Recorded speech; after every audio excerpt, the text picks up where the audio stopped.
Hi, and welcome to Wednesday Women's first public online event. We're so thrilled, and whether you were able to join us today for the webinar or you're tuning in after the fact, we're glad you're here. And with over 100 women dialing in to talk about why executive women should make the ask, it was a popular topic. Just a little bit of history before we begin. Wednesday Women started in 2023 with an idea from myself and my co-founder, Leslie Greenwood, that we wanted to see more women in leadership in our social feeds, on our stages, in keynotes, panels, and podcasts. So we decided once a week we would simply share one of these amazing women, shine a spotlight on her, and amplify how awesome she was. It started on a Wednesday, and over the course of 2024, that mission grew into a full movement with events, supporters, followers, both men and women who are excited to see more of these incredible leaders in their feed. This year in 2025, we also introduced membership for executive women who wanted to go deeper and lean into this idea of really stepping into their power, helping themselves grow both personally and professionally, and doing so in a very safe place where they'd feel comfortable making the ask, tackling the tricky questions, and uplifting others. So here we are, a few years in, and we're finally putting together our first Wednesday Women-led public webinar. It's on the topic of making the ask. And what we mean by this stems from something that my co-founder and I have seen a lot of, which is the hesitation and the reasons why sometimes executive women don't actually ask for what they need. Before we get things kicked off, I want to let you know that there were lots of questions in the chat. So as you listen to this recap and rewatch the video, just know that if you have questions as well, you can send them at any time to founders@wednesdaywomen.org. And we definitely encourage you to subscribe to make sure you're not missing any news from Wednesday Women. Nominate someone you'd like to see featured. And if you are an executive woman, definitely please consider membership because you'll get a lot more of this type of discussion. So without any further ado, let's kick things off. I'm going to pass it to my co-founder, Leslie Greenwood, who's going to start off, here comes the webinar, by talking a little bit about what we call a get. This is similar to an ask, and she's going to talk about what we've seen that pushed us to create space to have this conversation with you. It came from our events because what we did is we start our events with a get. We're going to give you an example and a heads up before you come so you can kind of think about it. We're going to give examples from the facilitators we have at each table, from our co-hosts, from us, etc. And a get for us, just so you all know this is the terminology we use, is something, it could be big or small, it can be personal or professional, that can help you move the needle and tackle a challenge in the near term. So it's asking for help. And what you need is different from what everybody else's need. What we found as we went around the room, so we would go around the room, introduce ourselves, and share our get, is that we'd see a couple of trends. The first one is turning gets into gives. So one of our very good friends, I don't know if she's on here, Abby Williams, I think tried 3 times to give us a get. The first one was she wanted to be a mentor to more women. I'm like, I'm sorry, that is a give. So you will oftentimes see that, turning the get into a give. Then also hiding behind the mask of accomplishment. So, sharing more about who you are as a business person and not sharing who you are as the woman behind the title, which is what we talk about at Wednesday Women. They would also kind of defer, like, oh, I don't know, I need to think about it. Or I learned recently, they also copy each other. One person told me recently she actually didn't want to be a speaker. That's just what everybody else said. So she just said it. And I'm like, okay, great. Let's talk about what you really need. And so it was just so hard. And so this conversation today is to kind of give some strategies and tips and, maybe unlock you to not hide behind the mask, not want to seem to be perfect, and not hiding behind I'm not sure, but you really know. But I will just want to make some asterisks here. There are some places it is not safe to ask. Some workplaces aren't safe to ask for help. Some personal places aren't safe to ask for help. We have to have psychological safety to even make the ask. What we're going to share today are our experiences. I want to acknowledge that, women of color carry an extra burden and there's extra nuances to their ask, and that, none of us are experts in this field. But what we do is we aim to share stories from our different perspectives. And we hope that the members of our audience will be able to see themselves in some part of each of our stories and be able to take something away from the call. So that's why we're having this meeting today. And I just want to thank you all again for joining us. Thank you, Leslie. So without much ado, I'd like to introduce, we have three very special women here today who will each be sharing a perspective during our time here. And we've structured it a little bit. We will begin with a focus on why do we even need to be having this conversation? And that's going to be coming from Michelle Kay, who's been in HR and learning development for 20 years. She was the head of global learning and people development at Taco Bell and the chief learning officer at Albertsons. She now has her own firm that is dedicated to all things people development. So she has seen why we need to be having this conversation. Followed by that, we will be talking about the power of the ask. And here to deliver a really compelling argument for that power of what we can do with the ask is Sheevaun Thatcher, who has had a jungle gym of a career in sales, marketing, engineering, HR, and for the last 17 years as a sales enablement leader. She lives by her values and believes that we are all students and teachers. Sheevaun loves to be on stage, even as a dyed-in-the-wool introvert, and she gets her joy through coaching and mentoring. And after talking about why we're here, the power of the ask, we're going to get into how do we do this? What does this look like in the real world? And for that, we have our amazing guest, Aarti Moudalier. She is the head of talent and scouting at Novartis, a mechanical engineer by training and a data enthusiast at heart, and a passionate advocate for building a humane, inclusive, and future-ready organizations. She believes that HR should be the conscience of the company. Oh, that hits a total note with me, and a catalyst for meaningful change. She's got heart, tech, and vision that helps people realize their potential. Each of them is here with experience. We're going to give each of them a set of time to really share what their thoughts are on these topics. So thank you for listening. I want to re-encourage everyone, any questions you have along the way, or even thoughts or ideas that come out of it, or reflections for yourself, please go ahead and put them in the chat. We will be gathering some of the questions to ask at the end, but we're going to let each of our guests present one at a time to start out. So without delay, let me pass it to Michelle Kay to take us through the thread of why do we even need to be having this conversation? Michelle, take it away. Thanks, Melissa. So when I thought about what I was going to talk about, I made a LinkedIn post about this because I think it's an amazing story. And Leslie was like, you still have to share it on the call. So the way that I think about this is my first ever corporate interview, like 20 years ago. I was in an interview and the hiring manager asked me, okay, you need to find a needle in a haystack. How are you going to do it? And I panicked. I legit panicked. This was before you could just like ask ChatGPT, what are the questions that I don't even think that would come up, but like I was not prepared and I panicked. And so I don't share my answer publicly because it is so embarrassing. I tried to go with humor. I did not get the offer. I did not get a call back. But after that, I asked people because I was like, I literally don't understand.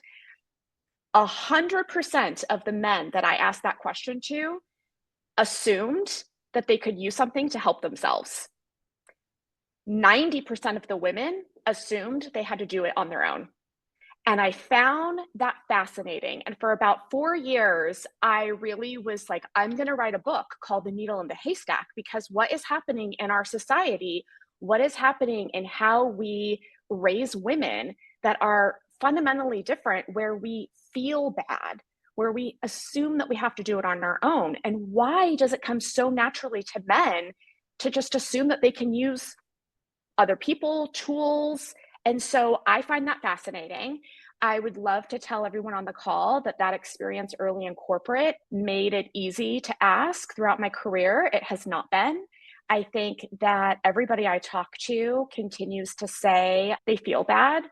And I think that we can feel bad and we can still make the ask. So that's why I think it's important. And one of the questions we also talked about in prepping for this call was, how is this covered in development programs? And I realized it's not like I've been in a lot of programs. I've written a lot of programs. There's a lot about being authentic, about, confidence, but there is nothing about making an ask. So I think that's really important. Absolutely. And the why, the kind of the why we need to be having this conversation, as we've chatted about, Michelle, ties to a lot of individual experience, right? To what some of us have bigger challenges and some of us have double challenges as to why it becomes hard.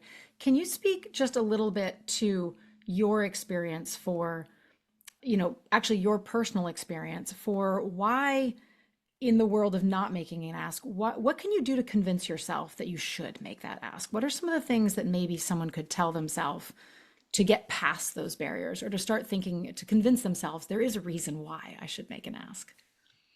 Okay, so I personally struggle with making an ask in the workplace, and I struggle at home.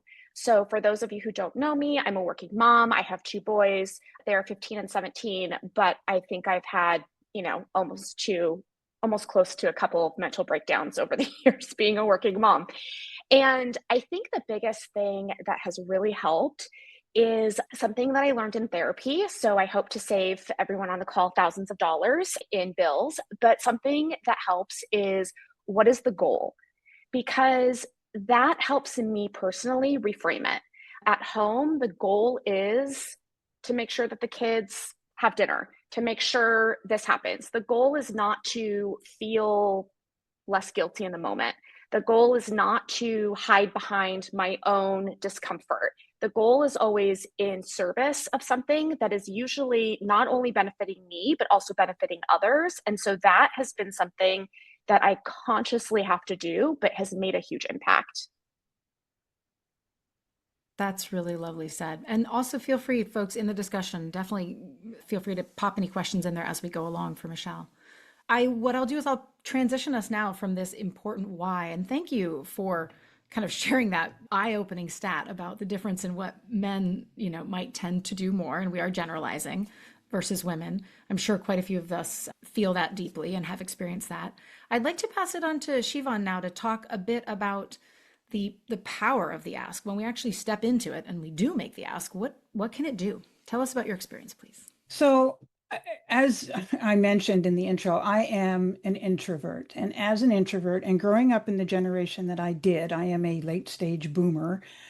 You weren't supposed to ask. If you were a woman, you were waited until you were told what was going to happen. You were waited until you were told how much money you were going to make. You were told all of these things. This is just how I grew up in business, right? We all wore the Annie Hall bow ties and, that kind of thing, but you were told. And so the first decade of my career, I never asked for anything. And I did not get where I thought I wanted to be. And I just didn't. And then I realized that I wasn't going to move forward unless I asked for things. And so I started asking for small bits here and there. And I think the big story I want to talk about is a company that I worked with. I was leading the solution engineer, so I had a global team. I had worked very hard to create process and do all sorts of things. My team was absolutely killer, but I wasn't getting promoted and I wasn't getting promoted. And I went to, just scared the crap out of me to do it. But I went to my sales leader, who I reported into, and I asked her, I want to get promoted to a VP. And she said, well, everybody's going out to Palm Springs to be at the president's house for this thing next week. Ask him. Okay, great. So we went out there and he was out grilling chicken on the grill. And of course, again, shaking in my boots, I went out there and I went, hey, I think I've earned it. I want to be a VP. And his response back was, not my decision. It's her decision. And so I just stomped back into the house and she was sitting there and I said, okay, he said, it's your decision. And you already said that you would approve it if he did. So do I get my VP? And she just kind of had this look on her face like, oh, fine. And so I got the VP. I also managed to get the VP for my male counterpart. So it was a benefit for him.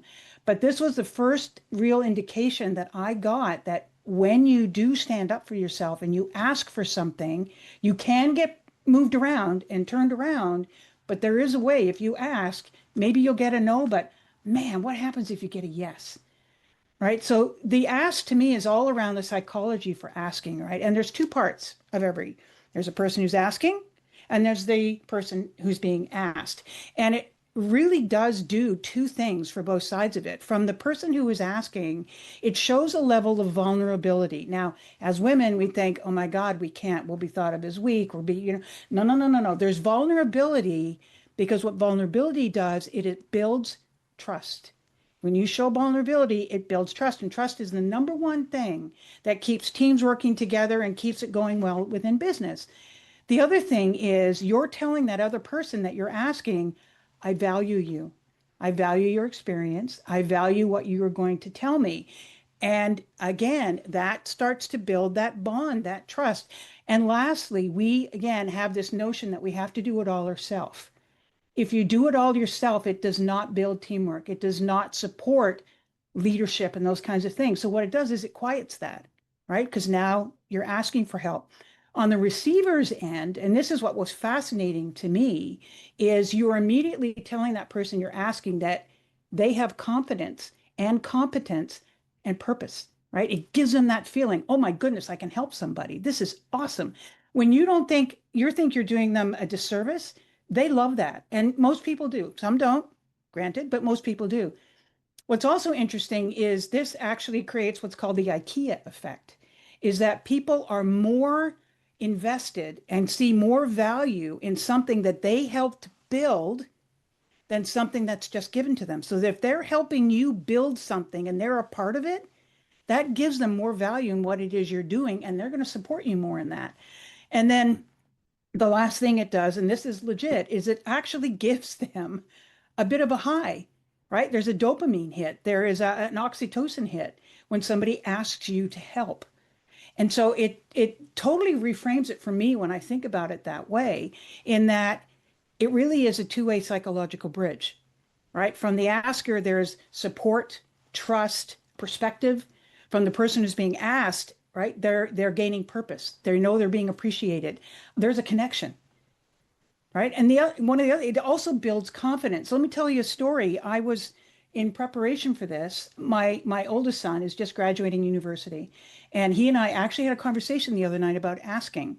He has been very much involved in political stuff, and there was one of the council people that he was working for who had said to him last year when he was working for her, I'd be happy to be a reference. Can I be a reference for you? And he said the other night, he said, I'm afraid to ask her for it. I haven't worked for her this year. I'm afraid to ask her. I don't think I've done enough. I don't feel strong enough. I don't feel the bond. I'm scared. I was like, you need to ask. You need to ask for a variety of reasons. Number one, she offered. And being able to take her up on the offer is a big thing for her because she offered that for you. Number two, it helps you build confidence. It helps you build that bond. But even more importantly than that, it means that you've got the courage to ask. So once you do it, when it's scary before you do it, it's no longer scary. Once you do it, it's no longer scary. The fear goes away.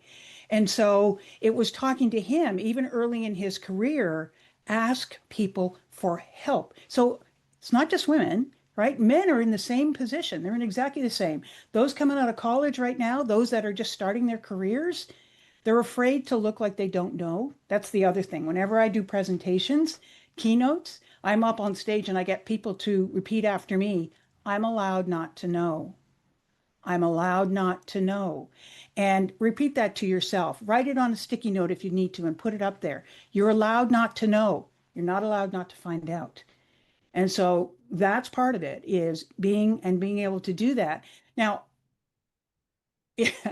from the growth in business side of it, right? There's five things that it does, right? It expands capability because when you are asking for things like that, you're tapping into others' expertise, which means you're growing a group, you're growing the trust, you're growing the connection, right? You're building these bonds as a team.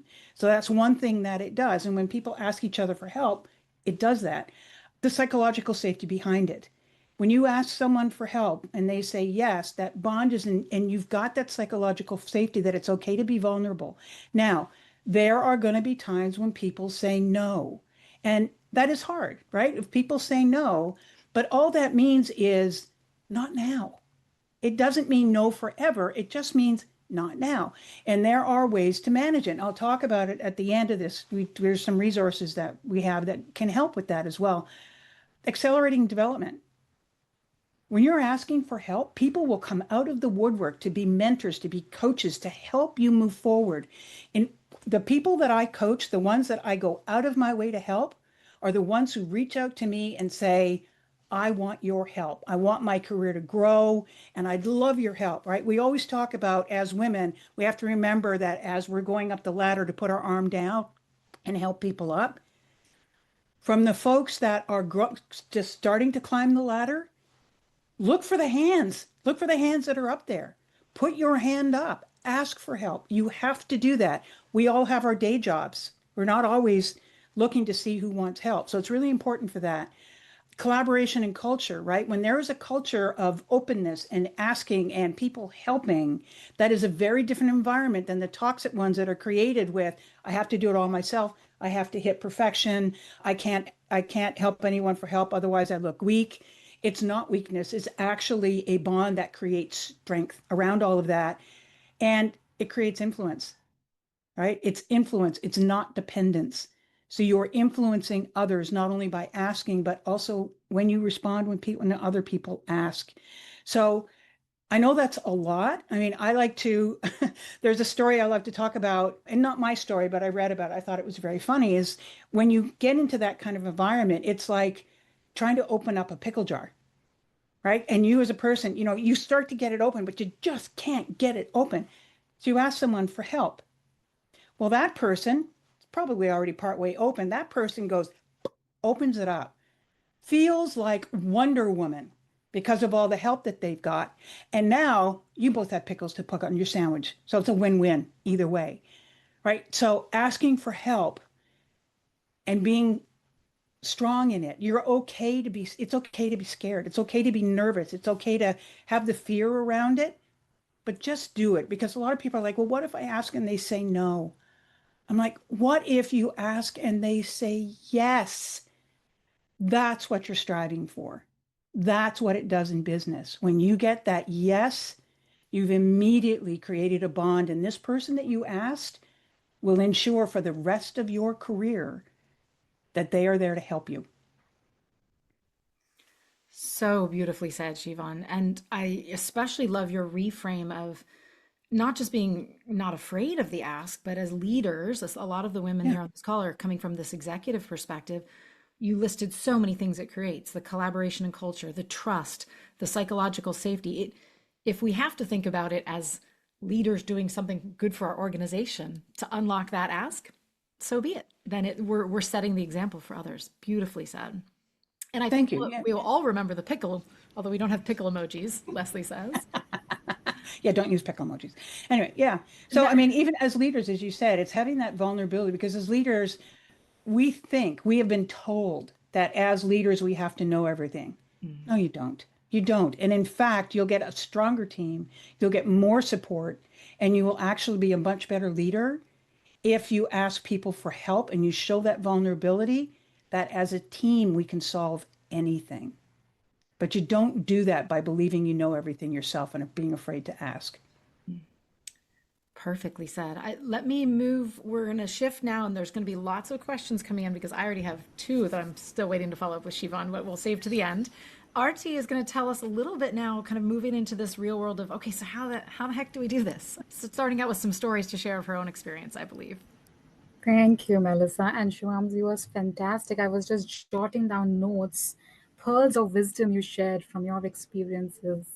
And also, Michelle, it's fabulous to be part of this forum. I am in no way an expert in this. I'm a student of life, and I feel like this is something, the more you practice, the more you learn, the more you share, the better you get.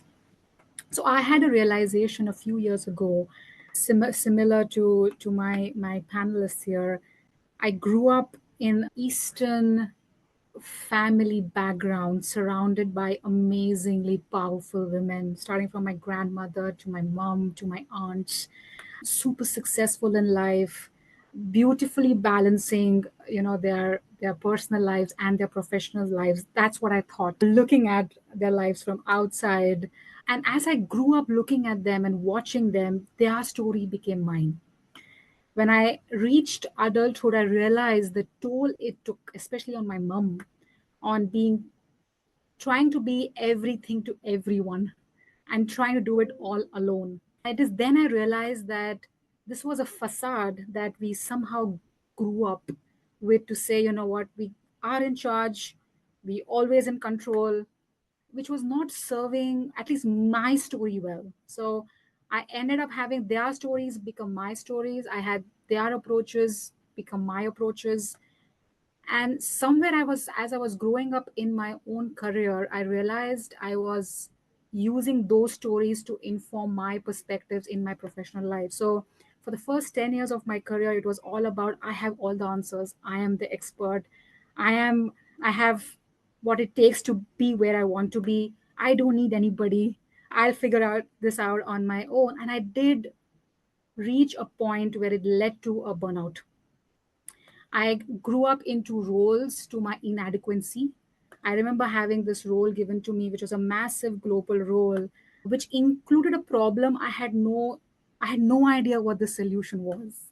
And I was in a way forced to seek help, which was completely out of my comfort zone. But I realized that as life is as complicated as it is, as work is as complicated it is, for your own success and for the success of your team, you have to reach out for help. That was a bitter realization, but I learned my answers to say, it's not a sign of my weakness, it's a sign of my strength, as Shom, you mentioned. It opens up many opportunities for collaboration. But I think what I realized more important than the tactical pieces was my own self image. And I saw a couple of comments on the fear of failure, the fear of inadequacy. This is this imposter syndrome that we typically women face a lot. And I had to go inward to understand, what is my self image? What is stopping me from asking from that help? Is fear really what it seems to be? And I remember a coach of mine sharing with me, fear actually stands for false illusion appearing real. And that stuck with me, that actually all the fears that I have had till date, most of them did not come true. And actually, if I think about it, what is the worst that could happen if I asked for help? And again, the answer that I gave myself was nothing. I mean, yeah, it might bruise my ego a little bit, but it was not the end of the world or end of my existence. So I think from that experience, what my recommendation to all of you is to take some time to delve deep. Because in my view, your success will never be beyond of your own self belief. Your success will depend very clearly on what you believe and what your self image is. And it's extremely important, as you look to gather skills for your professional success, that you do the internal work on your own self image. Take the time out to invest in yourself, on what are the stories you're telling yourself, because your success will never outreach your own stories that you tell yourself. So I think that would be my one piece of advice that has worked always, to take the time for reflection, to take the time to really understand the stories and the image that you're building about yourself. And that has worked really well. I don't say it works every time. I do fall into the same trap that all of us do in terms of the fear or the imposter syndrome.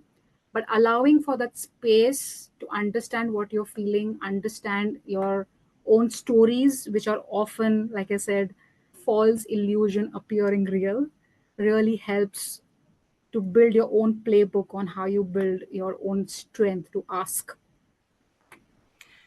The beauty in your answer, especially Aarti, is this idea that when we think tactical about how to make the ask, you're doing an amazing job to make us all step back and say the first step to tactical is to really understand why and to really examine ourselves, which I think we often jump into, how do I frame it? What am I asking? All these bits. But I love that you're kind of forcing us to step back and really reflect.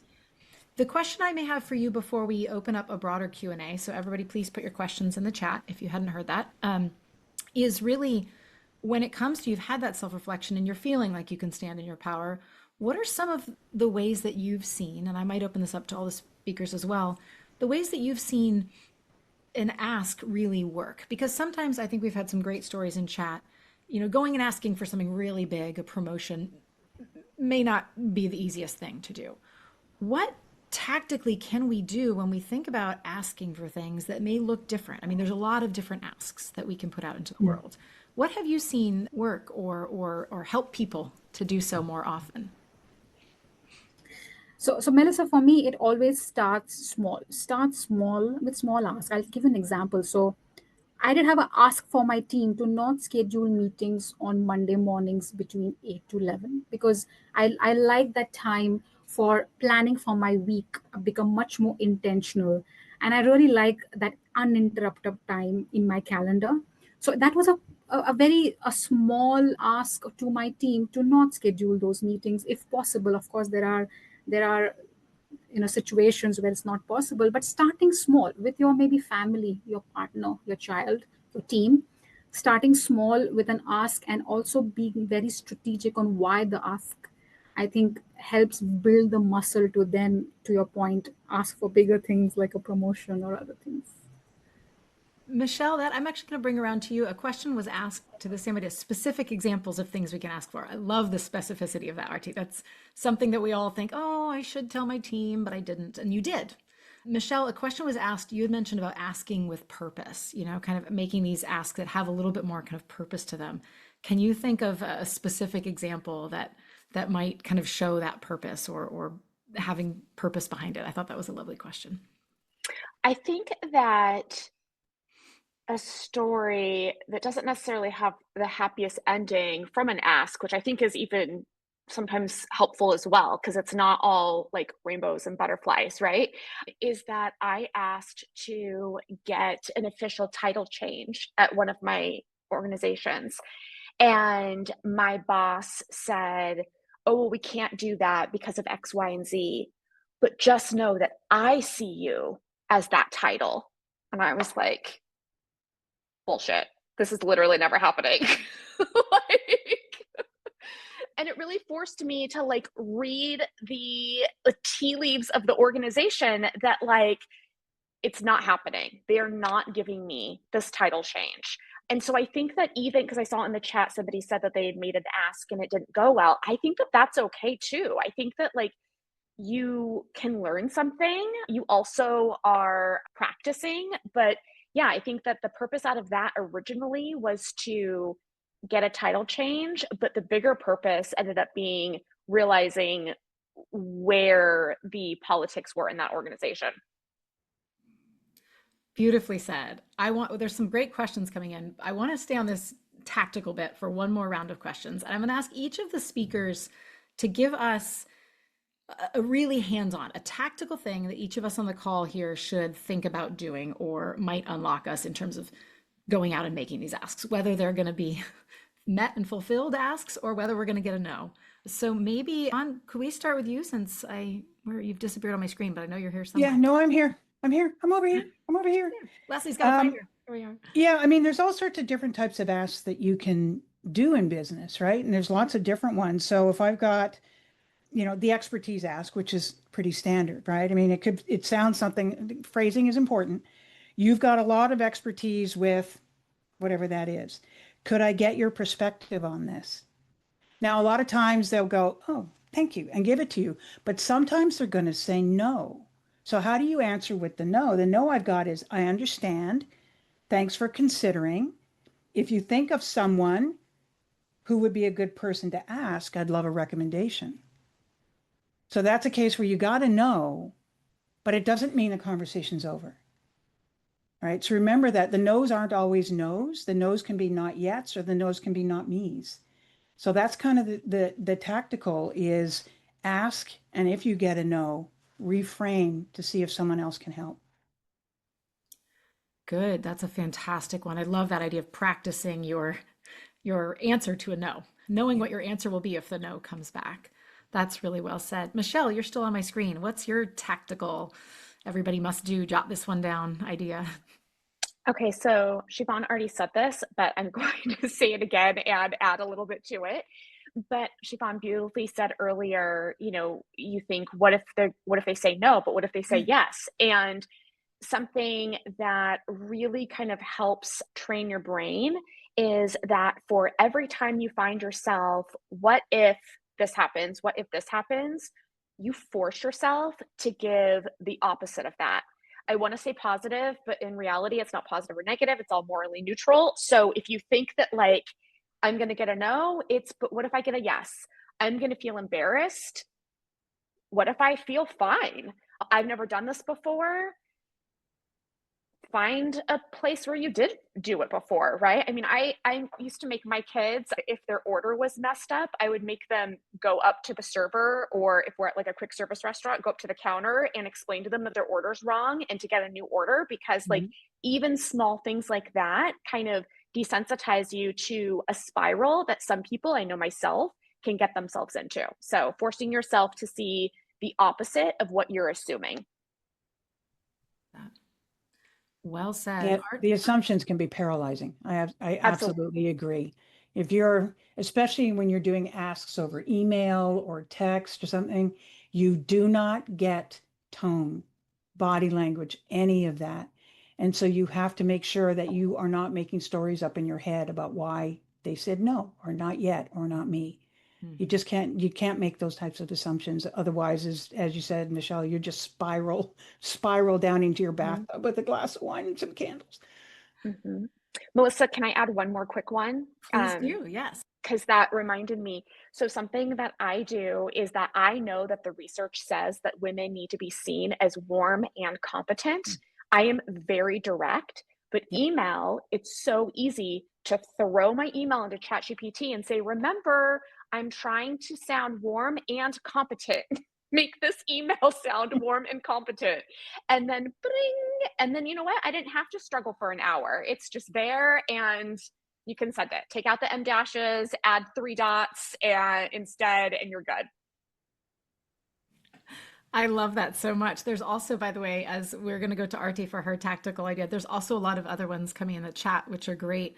Teresa just mentioned something about, I won't speak up for myself. It was the sending my food back bit, but I would speak up for someone else. And that was actually going to be my tactical advice, which is pretend you're telling someone else the advice and then say it to your darn self. I often am very good at encouraging others to do something as well, and not so good at myself. So really flipping the voices in your head can help.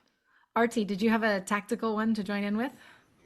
Yes, so I will continue on the theme of introspection. I'm a big believer of it. And my advice to all my fellow women leaders would be audacious and have bags, as I call it, big, hairy, audacious goals. As I grew up in a very restrictive but also very progressive culture in a way, Indians, I was told, and thanks to my parents, I was told to aim big and be ambitious. And I realized later in life that in life you would never regret the shots you took, but rather regret the ones you did not. And it ties back to my principle I always keep: don't take yourself too seriously. Like, what's the worst that can happen? Somebody will say no, somebody will not respond. It's fine.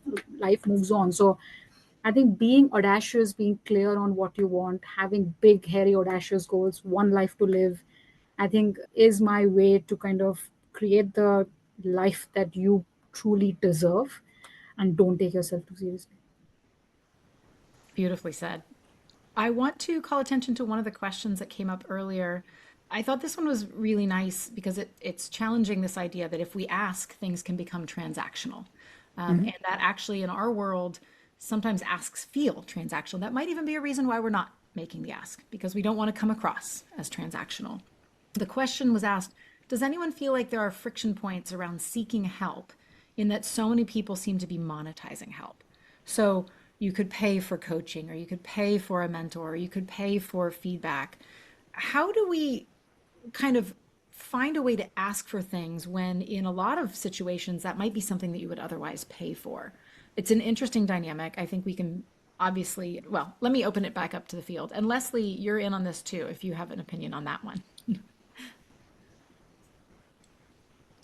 I, I'll kick it off. I think I will just respond to that one by saying I think that there are situations in which we know that it's going to take a bigger ask or a bigger input from the person you're asking. So it's going to take hours of feedback or an ongoing sessions.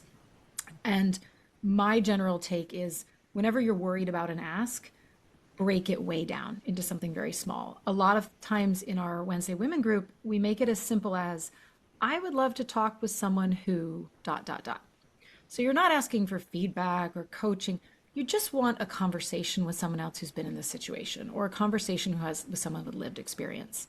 That's been one trick that I've had. Anyone else want to jump in on that as far as kind of that transactional, non-transactional? Leslie? I do. I talk a lot about social capital, and you have to earn. I think there are times where you, depending on the nature, like I think in this example that they're giving, you need to have earned the right to ask sometimes. Now, there are places where it is expected that you're asked, because I've given you, like, if you come to a Wednesday Women dinner, I'm asking you to ask. If you're in the Wednesday Women membership, it's expected that you will ask, and that we will also give. There are times that, obviously, if someone asks me and I know you, or I know a little bit about you or something, then the answer is yes. The answer is almost always yes. If I don't know you, you're coming out of the blue, you don't say hello, you didn't say thank you the last time we talked, the answer is going to be no. I mean, there's some just basic common courtesy that the ask sometimes misses. I mean, we're talking about all these big fancy strategies and tactics. It's like, please and thank you. I've appreciated you in the past. I've appreciated your knowledge, and please and thank you. And that's going to take you really far. I mean, the basics of just really good humanness can go a bit farther there. Yeah, I mean, I've had a situation recently. I'm in the process of trying to hire somebody to work on my team. And I put the notice out on LinkedIn and was very clear, read the thing clearly and, all that. And I expected, with my network, a lot of people would respond. And I did get a lot of response, and some were very, very thoughtful. And one of them responded with, "This looks good. Tell me more." I had never met this person. I had never talked to this person. I had no idea who this person was. And my response was, put your resume in through the link. Like, I'm not going to spend my time doing that because you haven't built anything. That's the other thing about asking people for help. It builds that right to ask again. Anyway, that's my story. That's well. Michelle, you just unmuted. I'll let you go. Yeah, I would say that for me, it's how well I know the person and how many times you want to quote unquote pick their brain. So I have someone that I adore her. We've become friends, but I pay her hourly rate because I'm coming to her like every month, and that takes away from her business. And so if I want to continue to pick her brain once a month on things, then I'm going to pay her hourly rate to do that. And if I'm reaching out to someone who I don't know very well, I always lead with, I would love to pick your brain on this. Happy to compensate you at your hourly rate, because I think that it's okay for things to be transactional as well. I'm perfectly fine if somebody wants to pick my brain on LMSs. I have an hourly rate for that. If I know you, I might have a friendly conversation about it. I'm happy to be helpful. But then at some point, there is kind of a realization amongst women right now that they're being asked for time and not compensated for that. So I think you have to lead with that up front. Which tees up one more question that came through the chat. I thought this one was really nice. On the flip side, how do you handle asks? And Sheevaun, you just kind of addressed this a bit with the person who said, I want more. How do you handle asks from people when you actually can't meet their need? Saying no to something, either maybe not just because they didn't ask nicely, but something that you aren't really equipped to handle. Do we have any good one-liners for that? So we're flipping to the other side of it now. It would be the same thing. It would be, tell me more about what you're looking for. And I am happy to reach out to my network for folks that might be able to help you. Does that work for both of us? I want to make sure I understand what they're asking for. because I don't want to pepper everybody that I know, but I know that there's people out there with specific skills. So if I can hone in a little bit on what they're asking for, then that helps. Beautiful. Aarti, I think I saw you unmuted as well. Yeah, so for me, it is being just open and direct, right? So if I can't help, maybe delegate it to my team or someone, as Sheevaun said, to my network. But but I think it's exceptionally important to protect your time and be clear on where do you add value. Many times we women consider that as being selfish. I think be selfish because you have a finite amount of time and energy, and I think you need to be exceptionally intentional about where are you using your time, your energy, and absolutely don't be apologetic about it. Well said. I wouldn't normally do this, but I think we're going to end with maybe the trickiest question I've seen in the chat from the whole time. I think we should end with it, which is I'm not sure I can scroll back to it. I'll try to repeat it from my brain. But in a lot of cases, women are actually given direct feedback that they are being too aggressive, too assertive. And when they make an ask, it's seen as only doubling down on that. I would love some blunt responses from our guests today on when you hear that, what goes through your mind, what should we all be thinking, and how do we live in a world where that's going to keep happening? My basic response when I get that kind of an answer, my response is help me understand your point of view and why you believe what I'm asking for is outside the purview of what I need, what I want, right? And to add to it is what is it that you would like that maybe I'm not addressing here? Because it's a quid pro quo in a lot of cases, but it's really is help me understand why. Because you're not being mean or anything. It's, please explain yourself to me. Why do you think this is an inappropriate ask? Yep. It's a tough one, right? I'm sure all of us have had some burnt fingers going through situations like these. I think for me, it is important to be comfortable with conflict and open a dialogue, as Shivam, you mentioned, right? Seek for facts on where this is coming from, and then always know that you have a choice on whether you want to be part of that situation, organization, team, or no. You always have a choice. You don't have to suffer the environment if it's not meant for you. But yeah, but also offers an opportunity to understand where this feedback is coming in from. If you can control it and do something about it, fine. If you cannot, make a choice to change the situation or the environment. Always know that you have a choice. I just wanted to, Mhm. I was just going to add something real quick that I learned when I was hosting a podcast. Someone told me, because probably like many women on the panel or in the webinar, I've been too much, too aggressive, too direct, all the things. And what he told me was, you are meant to attract and repel. You attract people like you, and you're actually actively repelling people who are not meant to be with you. And for me, as a Midwesterner, who my job was for everyone to like me, for me to be pleasing and everything, that was really releasing for me. That my directness, my drive just maybe meant that that person wasn't for me. And so, and just to kind of release myself from that, because it's not always, yes, do I lose my filter? Is it broken sometimes? Does it sometimes just not even exist? There are people on this call that know this challenge I have. So yes, sometimes it is me and I can learn from that, but then sometimes it is not me. And I'm just actively repelling the people that are not meant to be in my life. As we get to the end of our time, I want to challenge everyone before you need to hop off, before you go to something else. I want to challenge everyone to actually verbalize in the chat an ask that they could be making. It could be as simple as, in my life, hey, honey, can we not leave your wallet on the counter all the time? It could be something as big as, I'm looking for that new title, as we heard today. But I'd like to challenge everyone to put it out there just into the universe a little bit for all of us to see before we go.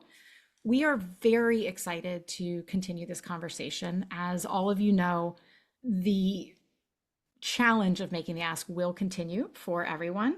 And we hope that each of you can feel comfortable to either connect with other women on the call or connect with the speakers on LinkedIn. We'll also send tomorrow morning a follow-up email with some of the resources that were mentioned here, as well as the full recording.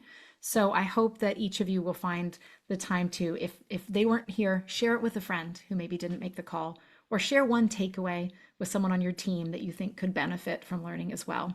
I want to thank all of our amazing guests for being with us today. And Leslie and I said we should make the ask as well. If any of you are executive women and you're looking for a place that lets you have conversations like this on the regular, take a look at executive membership. We are growing that, and it is our ask to you, whether you or someone else in your world might benefit from being a part of what we're building for executive women.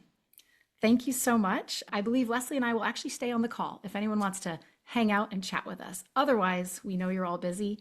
Off to enjoy your days, and thank you for joining us today.